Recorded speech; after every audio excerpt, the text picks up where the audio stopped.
کہتے ہیں کہ سیدہ فاطمہ الزہرا رضی اللہ تعالی عنہ کے دونوں شہزادے حسنین کریمین بیمار ہو گئے تو سیدہ نے منت مانگی کہ بچوں کو شفا ہوگی تو 3 روزے رکھوں گی۔ شفا ہو گئی، روزے بھی رکھ لیے۔ اور جب مولا علی شیر خدا روزہ رکھنے کے لیے بیدار ہوئے، سیدہ فاطمہ الزہرا بیدار ہوئی تو امام حسن اور حسین بھی اٹھ گئے۔ 7-8 سال کی عمر، اماں جی ہم نے بھی رکھنا ہے۔ صبح کھجور اور دودھ سے روزہ رکھ لیا گیا۔ عین افطاری کے وقت مولا علی کہتے ہیں فاقے چل رہے تھے، کہیں سے میں جوں لایا تھوڑے سے، سیدہ فاطمہ الزہرا نے پیس کر روٹیاں پکائیں۔ وہ وقت جو بڑا مشکل ہوتا ہے افطار کا، کہتے ہیں اس وقت جب کھانے کے لیے بالکل ہاتھ آگے بڑھنے لگے اور امید تھی کہ ابھی سیدنا بلال اللہ اکبر کہیں گے تو روزہ کھلے گا، لیکن ابھی چند ہی منٹ رہتے تھے کہ دروازے پر ایک فقیر نے صدا دی۔ کہنے لگا سارے مدینے کے دروازے کھٹکھٹا آیا ہوں، قحط ہے، فاقہ ہے، اے رسول اللہ کے خاندان والو، میں یتیم ہوں، کسی نے بتایا ہے کہ اور کوئی دروازہ کھلے نہ کھلے سیدہ کا دروازہ تیرے لیے ضرور کھلے گا، کیا یتیم کو روٹی ملے گی؟ تو حضرت مولا علی نے بچوں کی طرف دیکھا ہی تھا کہ امام حسن ساری روٹیاں جا کے دروازے پہ دے آئے۔ کھجور اور پانی سے افطار ہو گیا۔ صبح پھر کھجور اور دودھ سے روزہ رکھا۔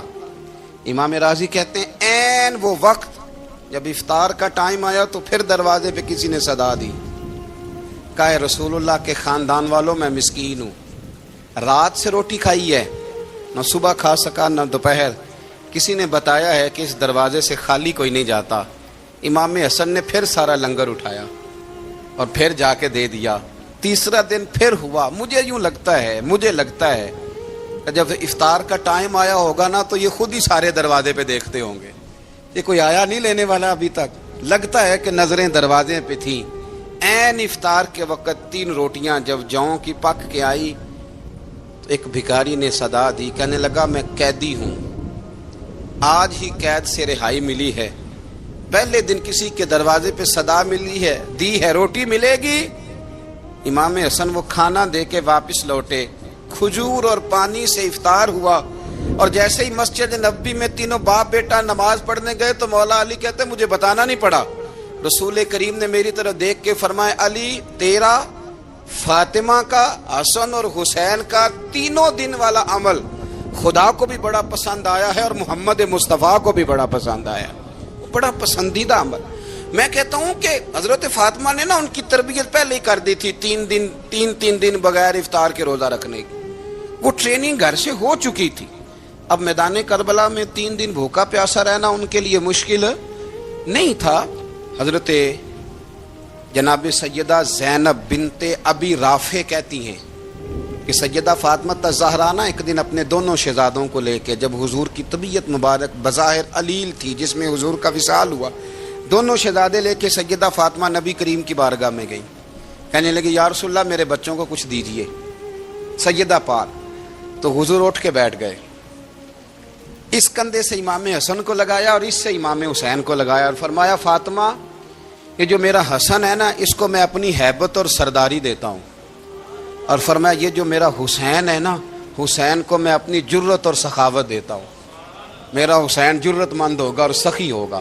داتا گانج بخش علی حجویری، امام الاولیاء، سید الاصفیاء، داتا صاحب کشف المعجوب میں فرماتے ہیں ایک دن نا امام حسین کے پاس ایک شخص آیا بڑی دور سے کچھ مانگنے کا، حضور کچھ دیجئے۔ وہ شخص کہتا ہے کہ میرا ظرف یہ تھا کہ 4-5 دینار ملیں گے، تو امام حسین فرمانے لگے تھوڑی دیر بیٹھ جا، رزق آ رہا ہے۔ تو امام حسین کو حکومت وقت کی طرف سے نا 5 تھیلیاں ملی، جس میں ایک تھیلی میں 500 اشرفیاں تھیں، 5 تھیلیاں آئیں، لیکن اس کو آنے میں نا ذرا دیر ہو گئی۔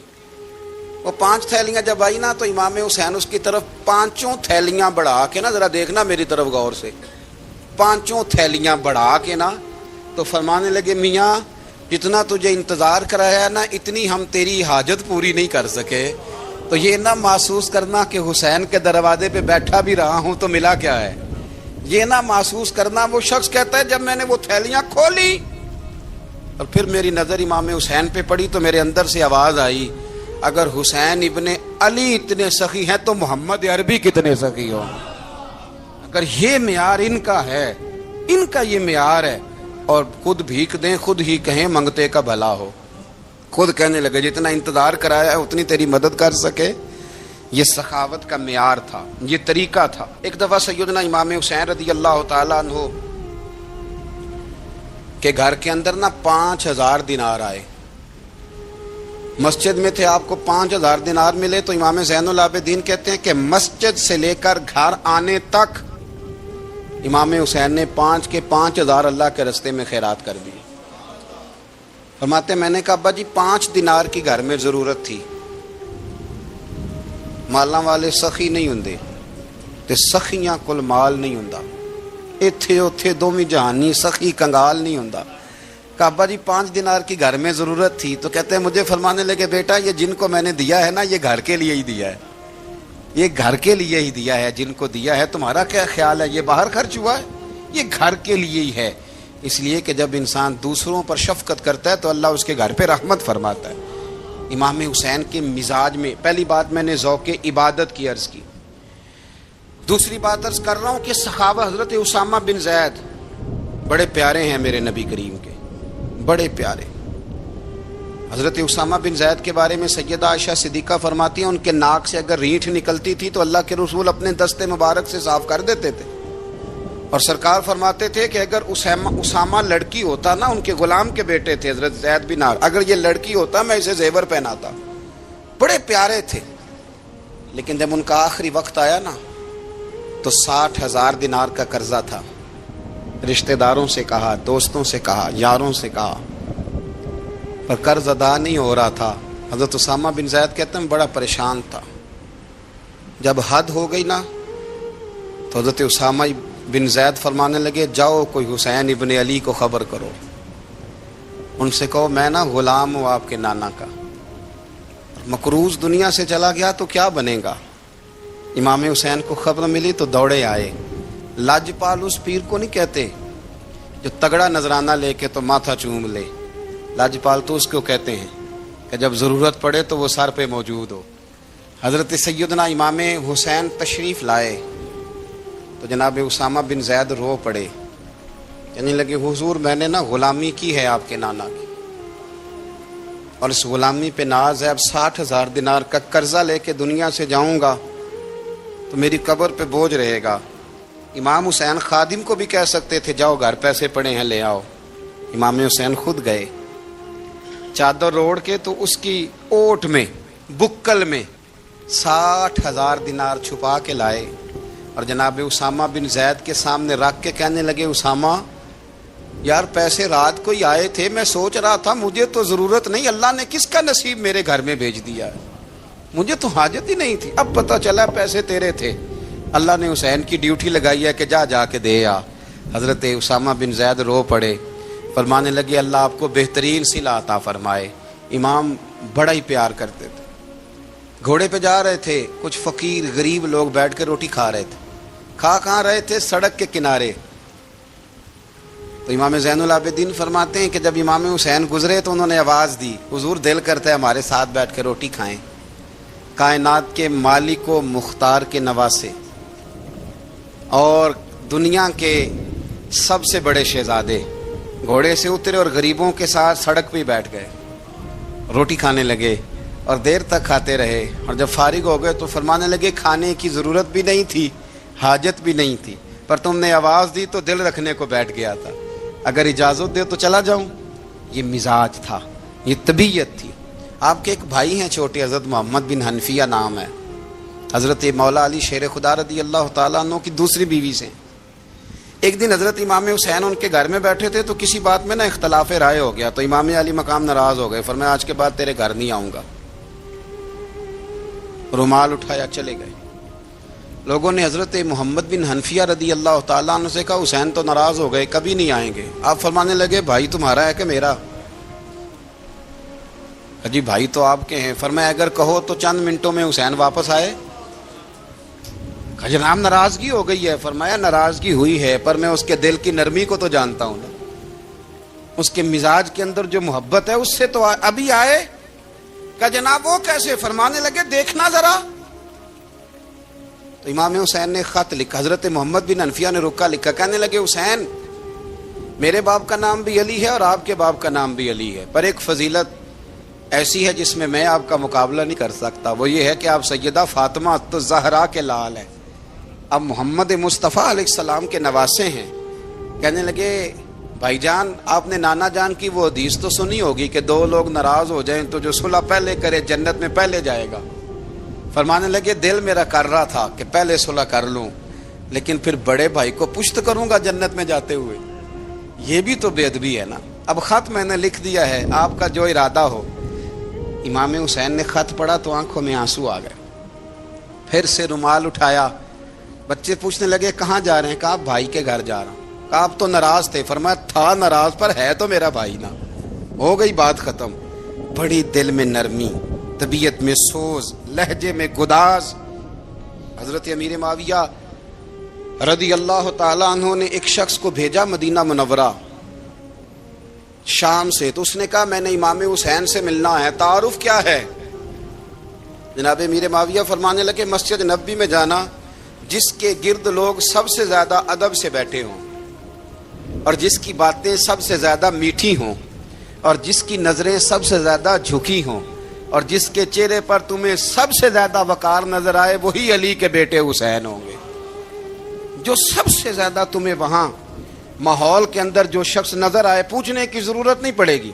وہ شخص کہتا میں مدینے آیا تو میں نے واقعی ایک شخص کو دیکھا، شہد کے گرد مکھیوں کا اتنا ہجوم نہیں ہوتا جتنا امام حسین کے گرد رسول اللہ کے غلاموں کا ہجوم تھا، لیکن نظریں جھکی ہوئی، باتیں میٹھی، لہجہ گداز گداز، لفظوں میں رانائی، اور لوگ کئی باتیں پوچھتے تو علی کے صاحبزادے ایک آدھ جملہ بولتے تو لگتا یہ کہ وہ جملہ سیدھا دل میں اترتا چلا جاتا ہے۔ امام علی مقام کے کردار میں نا کچھ باتیں بڑی زیادہ تھیں، بہت زیادہ تھیں، بڑا حسن تھا۔ ایک بات تو یہ تھی امام حسین رضی اللہ تعالیٰ عنہ کا علم و فضل بڑا کمال کا تھا۔ ایک دفعہ صحابہ میں مسئلہ بن گیا کہ بچہ پیدا ہوتا ہے تو اس کا وظیفہ کیسے لگانا ہے۔ امام حسین کا علم و فضل بتا رہا ہوں، علم و فضل، تو بات بڑی پیچیدہ ہو گئی۔ حضرت عبداللہ ابن زبیر کے پاس لوگ آئے، کہنے لگے کہ آپ بڑے صاحب علم و فضل ہیں، آپ نے حضور علیہ الصلوۃ والسلام کے ساتھ وقت گزارا ہے، تو مسئلے کو حل کریں کہ بچہ پیدا ہونے کے بعد حکومت اگر وظیفہ لگائے گی تو کب لگائے گی؟ جب بحث طول پکڑ گئی، مسئلہ حل نہیں ہوتا تھا، تو حضرت عبداللہ ابن زبیر کہنے لگے ہم سے نہیں حل ہوگا، ایک بندہ ہے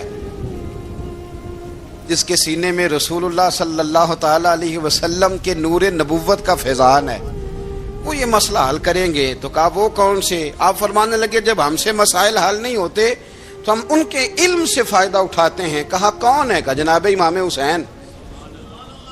تو لوگ حضرت امام حسین کے پاس گئے، کہ حضرت یہ ایک مسئلہ الجھ گیا ہے کہ بچہ پیدا ہو تو وظیفہ کب لگانا ہے؟ فرمایا الجھنے والی بات ہی کوئی نہیں، پیدا ہونے کے بعد جب وہ پہلی دفعہ آواز نکالے تو اس کا وظیفہ لگا دو۔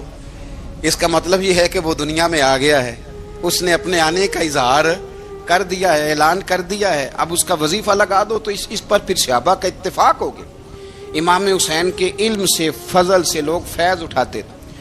حضرت سیدنا امام حسین کی شہادت کے بعد حضرت عبداللہ ابن زبیر رضی اللہ تعالیٰ عنہ نے قاتلان حسین سے خطاب کیا اور فرمانے لگے اللہ کی قسم تم نے اس شخص کو شہید کیا ہے جو راتوں کو لمبے لمبے قیام کرتا تھا، اور تم نے اس شخص کو شہید کیا ہے جس سے میں دن میں جب بھی ملتا تھا تو وہ روزے سے ہوتا تھا۔ تم نے اس شخص کو شہید کیا جو قائم اللیل تھا، صائم الدہر تھا، اس شخص کو تم نے شہید کیا۔ آپ کو پتہ ہے کہ میدان کربلا میں جب 9 محرم کو ابن سعد نے امام حسین سے کہا کہ جنگ کرو اگر یزید کی بیعت نہیں کرنی، تو امام حسین نے فرمایا ایک رات کی مہلت دے دو، ایک رات کی مہلت دے دو۔ حضرت امام زین العابدین کہتے ہیں میں نے اپنے والد گرامی سے عرض کی کہ ابا جی آپ جہاد سے دور جانے والے تو ہیں نہیں، آپ تو جہاد سے پیار کرنے والے، اور یہ بھی پتہ ہے مجھے کہ یہ جنگ اب ہو کے رہے گی، تو ایک رات کی مہلت لینے کا معنی کیا ہے؟ بھئی کل بھی لڑنا ہے اور رات بھی لڑنا ہے، تو ابا جی ایک رات کی مہلت۔ تو سیدنا امام حسین رضی اللہ تعالیٰ عنہ فرمانے لگے بیٹا رات کی مہلت اس لیے لی ہے کہ میں آج رات کھل کے اپنے رب کی عبادت کر لوں۔ میں استغفار کر لوں، میں لمبے سجدے کروں، اور کہا زین العابدین تو جانتا ہے نا کہ مجھے نماز سے، تلاوت سے، دعا سے اور استغفار سے بڑا پیار ہے۔ رسول کریم علیہ السلام نے فرمایا، جامع ترمذی میں موجود ہے، فرمایا میں جا رہا ہوں پر تمہیں دو بڑی بھاری بڑی وزنی چیزیں دے کے جا رہا ہوں۔ صحیح ستہ کی روایت، دو وزنی چیزیں تمہارے بیچ چھوڑ کے جا رہا ہوں، اگر ان کو تھام کے رہو گے تو کبھی گمراہی تمہارے پاس نہیں آئے گی۔ یا رسول اللہ وہ کون کون سی؟ فرمایا ایک اللہ کی کتاب دے کے جا رہا ہوں اور دوسرا اپنا خاندان دے کے جا رہا ہوں۔ اگر اہل بیت نبوت کو تھامے رہو گے، ہمارے بزرگوں نے لکھا ہے کہ یہ جو حضور نے کتاب اللہ اور پھر اپنی اہل بیت کا تذکرہ فرمایا تو اس کا مطلب یہ ہے کہ تھیوری دیکھنی ہوئی تو قرآن دیکھنا، اور پریکٹیکل دیکھنا ہوا تو علی اور فاطمہ کو دیکھنا، حسن اور حسین کو دیکھنا، ان کو دیکھنا۔ نبی کریم علیہ الصلوۃ والسلام کے اہل بیت مینارہ نور ہیں، ان کی محبت، ان کا پیار کیوں بھلا؟ اس لیے کہ یہ وہ خوبصورت لوگ ہیں جن کو خود میرے نبی پاک نے تراشا ہے۔ ان کی سیرت میں جتنے رنگ ہیں وہ رسول کریم نے خود بھرے ہیں۔ ان کی ایک ایک بات کا خیال نبی پاک نے رکھا ہے۔ حضور نے از خود انہیں اپنی صحبت عطا کی ہے۔ زیادہ دور نہیں تھا سیدہ فاطمہ کا گھر، مسجد نبوی کے ساتھ تھا۔ اللہ کے رسول دن میں 2 دفعہ جایا کرتے تھے۔ پھر بھی کبھی کبھی فرماتے، فاطمہ میرا دل کرتا ہے آج میں رات تیرے گھر میں قیام کروں۔ تو سیدہ فاطمہ الزہرا فرماتی ہیں کہ آمنہ کے لال اس طرح بھی میرے گھر میں قیام کرتے تھے کہ حضور چارپائی پہ لیٹتے تھے تو ایک کندھے پہ امام حسن کا سر ہوتا تھا اور دوسرے پہ امام حسین کا سر اقدس ہوتا تھا، اور فرماتی ہیں رات کو کبھی حسنین کریمین دودھ مانگتے تو میں اٹھتی دودھ دینے کے لیے، تو حضور فرماتے لیٹ جاؤ آج میرے ساتھ سوئے ہیں تو دودھ بھی میں ہی پلاؤں گا۔ تو محبوب اٹھتے ان کے لیے دودھ لاتے برتن سے نکال کے۔ حضور نے انہیں وقت دیا اور پھر ان کی چھوٹی چھوٹی چیزوں کا خیال رکھا۔ صحیح بخاری میں موجود ہے، تربیت پر توجہ دی۔ امام حسین تشریف لائے، ابھی عمر مبارک 7 سال کے قریب تھی۔ مسجد نبوی میں صدقے کی کھجوروں کا ڈھیر لگا ہوا تھا۔ چھوٹا بچہ جو ہوتا ہے نابالغ، اس پر شریعت کے احکامات نہیں آتے۔ صدقے کی کھجوروں کا ڈھیر تھا مسجد نبوی میں۔ یہ تربیت ہے، یہ ٹریننگ ہے جو اللہ کے محبوب نے خود انہیں عطا فرمائی۔ صدقے کی کھجوروں کا ڈھیر تھا۔ امام حسین حضور کے ساتھ آئے تو امام علی مقام نے ایک کھجور اٹھا کے منہ میں رکھ لی۔ شارحین نے لکھا ہے لگتا یہ ہے کہ کئی دنوں کی بھوک تھی، کیونکہ یہ فاقہ اہل بیت کا بڑا محبوب ہے۔ مجبور نہیں تھے، وہ تو خزانوں کے مالک تھے، پر غریبوں سے محبت کی وجہ سے فاقے کیا کرتے تھے۔ یہ ان کی پسند ہے فاقہ کرنا۔ تو ایک کھجور امام علی مقام نے رکھ لی تو اللہ کے رسول نے گلے میں انگلی ڈال کے نکال دی، تو فرمایا حسین یہ صدقہ ہے، یہ میری اہل بیت کے لیے درست نہیں ہے۔ حضور نے خود تربیت کی، اور پھر سیدہ فاطمہ الزہرا نے اپنے بچوں کو تراشا، ان پر محنت کی۔ میں اکثر گزارش کرتا ہوں دوستوں سے، میں کہتا ہوں کربلا کا واقعہ کوئی حادثاتی نہیں ہے، اس کے پیچھے پوری ایک لاجک ہے، اس کے پیچھے پورا ایک فلسفہ ہے۔ ایسے ہی کوئی آدمی 3 دن بھوکا پیاسا رہ سکتا ہے؟ کسی آدمی کو صبح اس نے کھانا کھایا اور شام تک کھانا نہ ملے تو ٹانگیں کانپتی ہیں۔ رمضان المبارک میں عبادت کی نیت سے روزہ رکھنے والے بھی شام کو بڑے پریشان ہو جاتے، اور مسلسل 3 دن کھانا نہ کھایا جائے اور پانی نہ پیا جائے، اور حال یہ ہے کہ وہی آدمی تلوار لے کے میدان میں نکلے اور اس کی حالت یہ ہو کہ لوگ اس کے آگے دوڑنا شروع کر دیں، ہزاروں کی فوجیں تاب نہ لا سکے۔ علی کا گھر بھی وہ گھر ہے کہ جس گھر کا ہر ایک بچہ جسے دیکھو وہی شیر خدا معلوم ہوتا ہے۔ یہ کوئی آسان ہے؟ اس کے پیچھے پوری ایک اس کے پیچھے فلسفہ ہے۔ امام راضی کی تفسیر کبیر دیکھیے گا، حضرت امام حسین کی وہ شخصیت تھی کہ مشکات میں حدیث ہے، نبی پاک صلی اللہ تعالی علیہ وسلم کی چچی جناب ام فضل صبح صبح گھبرائی حضور کی بارگاہ میں آئیں، عرض کی یا رسول اللہ صلی اللہ علیہ وسلم آج میں نے عجیب خواب دیکھا ہے، میں ڈر گئی ہوں۔ حضور نے فرمایا چچی کیا دیکھا؟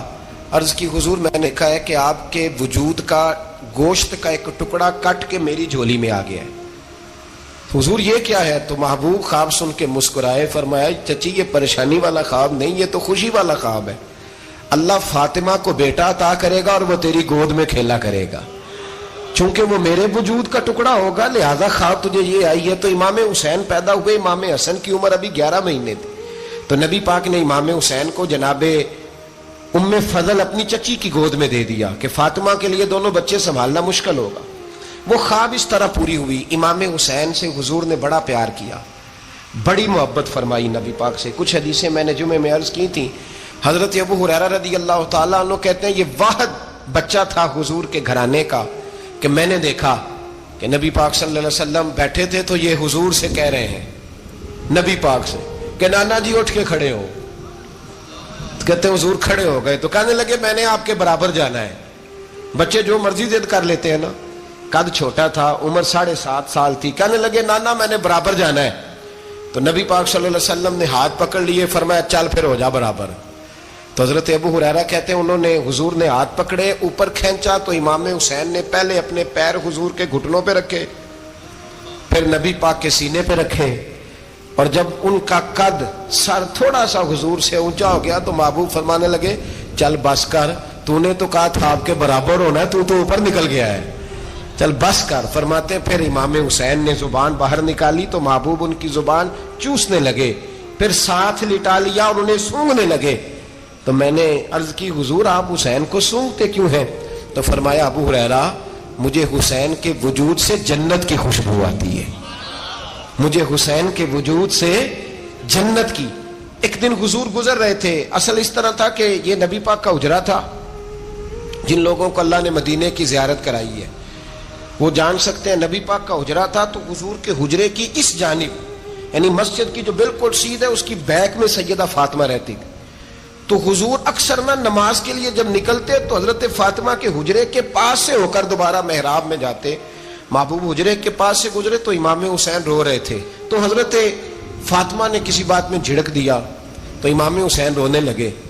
تو نبی پاک نماز کے لیے گئے تو واپس لوٹ آئے اور واپس تشریف لا کے کہا فاطمہ حسین کو کیا ہوا؟ عرض کی یا رسول اللہ تنگ کر رہے تھے, میں نے ڈانٹ دیا ہے. کیا خوبصورت جملے ہیں حدیث پاک میں. سرکار نے فرمایا فاطمہ اس کو حسین کو نہ رونے نہ دیا کر, یہ جب روتا ہے نا تو میرے دل کو تکلیف ہوتی ہے. تو بی بی صاحبہ کہتی ہیں یہ حکم آیا نبی پاک کا میرے نام, پھر میں نے ڈانٹنا چھوڑ دیا. یہ ان کے فضائل تھے کم, ان کی تربیت خود نبی پاک نے فرمائی. پہلی بات تو یہ ہے کہ نبی پاک نے دعا مانگی تھی, یا اللہ میرے گھر والوں کو زیادہ روزی نہ دینا, انہیں ایک وقت روٹی دینا, ایک وقت کی بھوک دینا.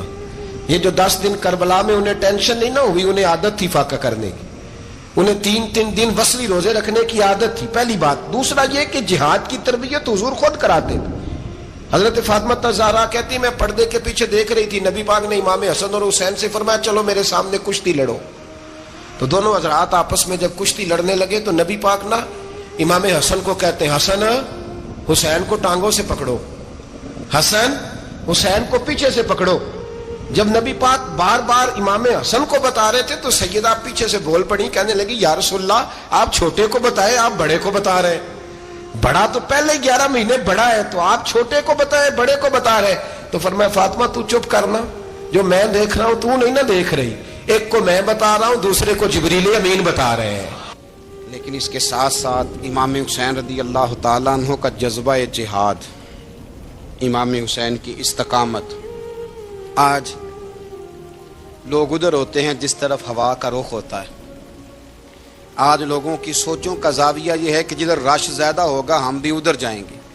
ہم یہ نہیں دیکھتے حق کس طرف ہے, ہم یہ دیکھتے ہیں رش کس طرف ہے. امام حسین رضی اللہ تعالیٰ عنہ نے رش نہیں دیکھا, حق دیکھا. امام حسین رضی اللہ تعالیٰ عنہ استقامت کے وہ پہاڑ ہیں, معمولی آدمی نہیں تھے.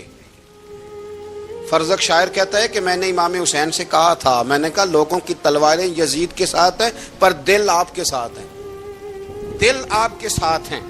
امام حسین رضی اللہ تعالیٰ عنہ نے زمانے کے حالات نہیں دیکھے, حق اور سچ دیکھا. جتنی چیزیں انسان کو کمزور کر سکتی ہیں وہ ساری امام حسین پہ طاری کی گئیں. جتنی چیزیں, وطن چھوڑنا کتنا کو مشکل ہوتا ہے. شالا پردیسی کوئی بھی نہ تھی وے کخ جنا تو پارے. حضرت سلطان باؤ فرماتے ہیں بچو پردیسی ہونا کوئی آسان ہے؟ جس آدمی کا کسی چھوٹے سے گاؤں میں بھی مکان ہو چھوڑنا پڑ جائے تو روٹا ہے.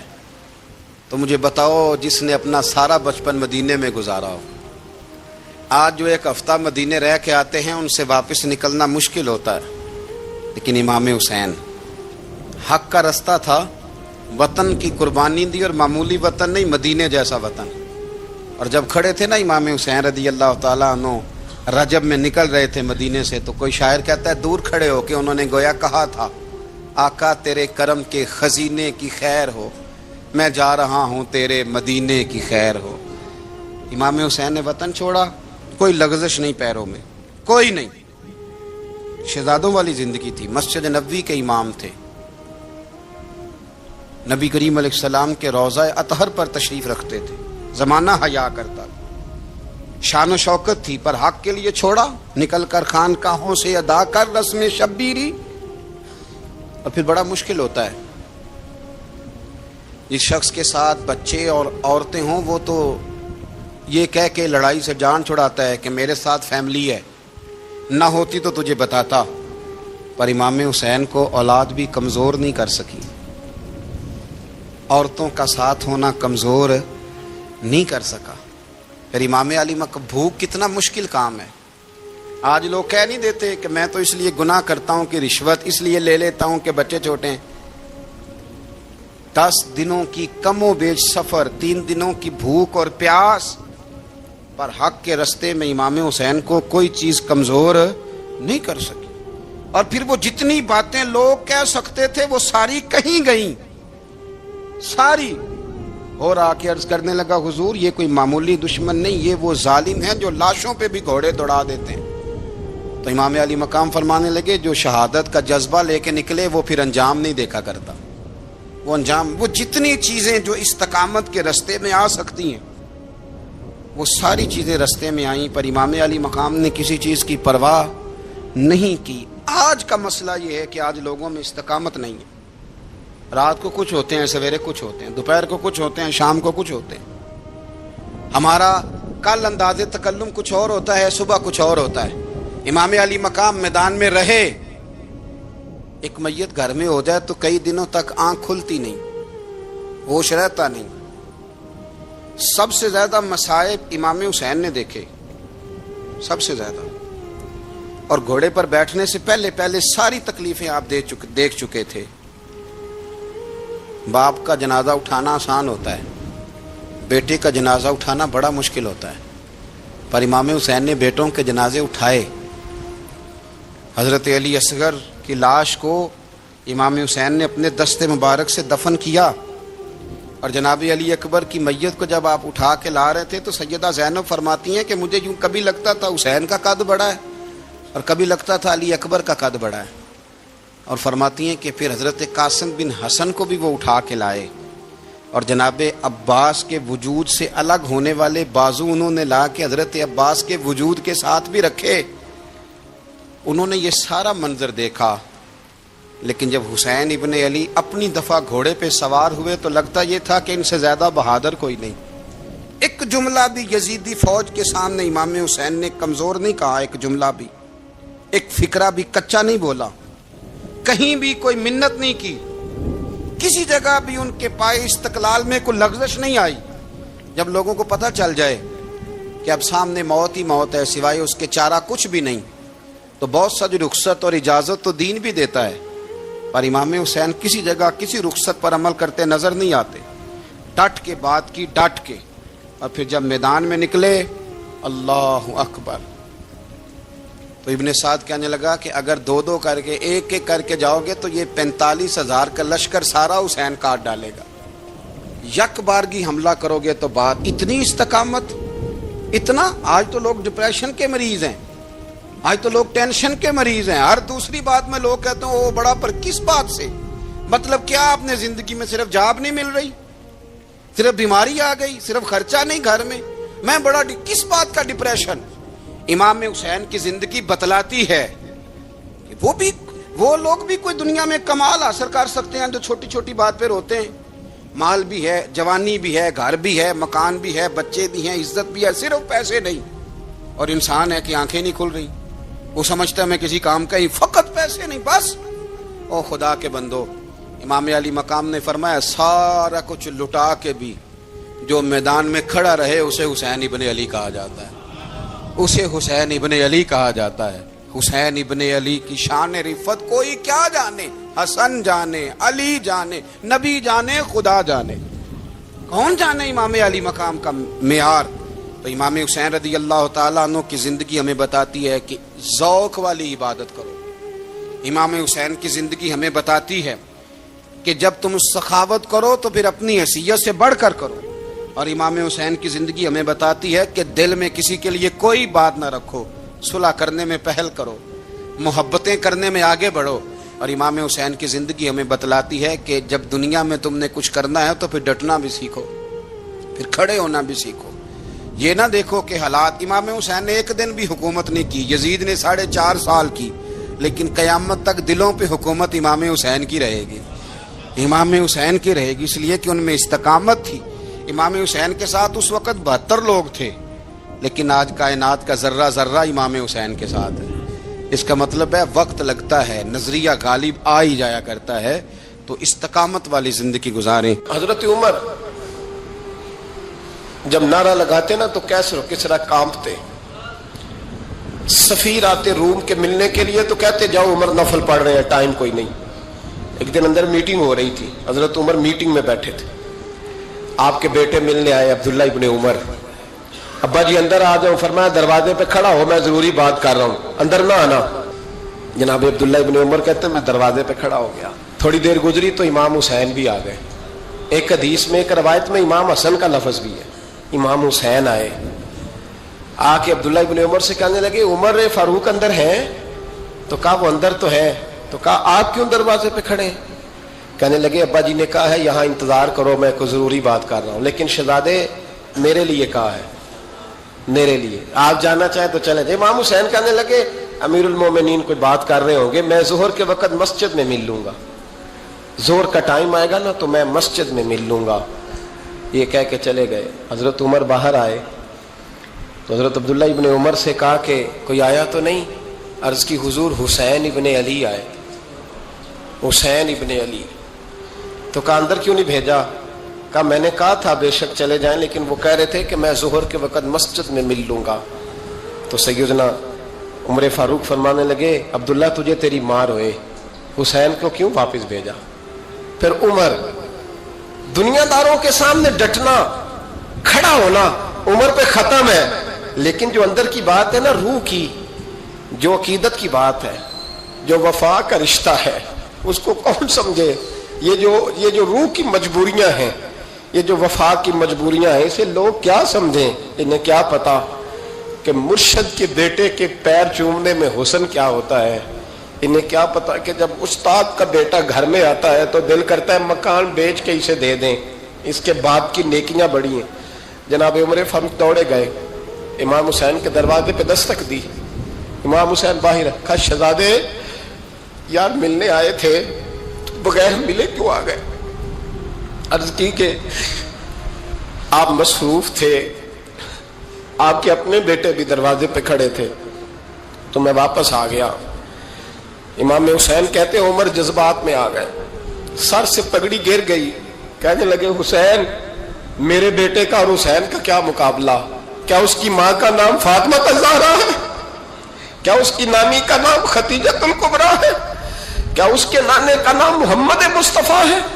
اور پھر سر سے پگڑی اتری تھی، اپنے بال زور سے پکڑ لیے، کہنے لگے حسین میں نا مکے میں اونٹ چرایا کرتا تھا اور ڈنڈوں سے مار کھاتا تھا اپنے باپ سے، یہ جو آج ساری دنیا میں عمر کے نعرے لگتے ہیں یہ تیرے نانے کا صدقہ ہے۔ شہزادے میری وفا اور میری وفا میں جب تیرا دل کرے نا دوڑ کے آ جایا کر۔ عمر تو لوگ، ایک دن امام حسین نے آ کے نا جناب فاروق اعظم سے کہا، خطبہ دے رہے تھے بچوں کی طبیعت شروع میں، پتہ نہیں کیا بات آئی امام حسین کے دل میں، کہنے لگے عمر نیچے اترو، یہ میرے نانا کا ممبر ہے۔ تو حضرت سیدنا عمر سنو، کبھی میرا بھی بچہ آ جائے تو میں کہتا ہوں اس کو پکڑو یار، بچوں کو تو نہیں نا جمعوں میں مطلب ذکر کیا جاتا، اترنا میرے نانے کا ممبر ہے۔ جناب عمر اتر کے نیچے کھڑے ہو گئے، تو کہا جا کے اپنے نانے کے ممبر پہ بیٹھ۔ تو حضرت عمر رو پڑے، کہنے لگے شہزادے میرے نانے کا ممبر ہی کوئی نہیں ہے ہی نہیں، یہ ممبر یہ مصلی یہ تیرے نانے کی شان ہے،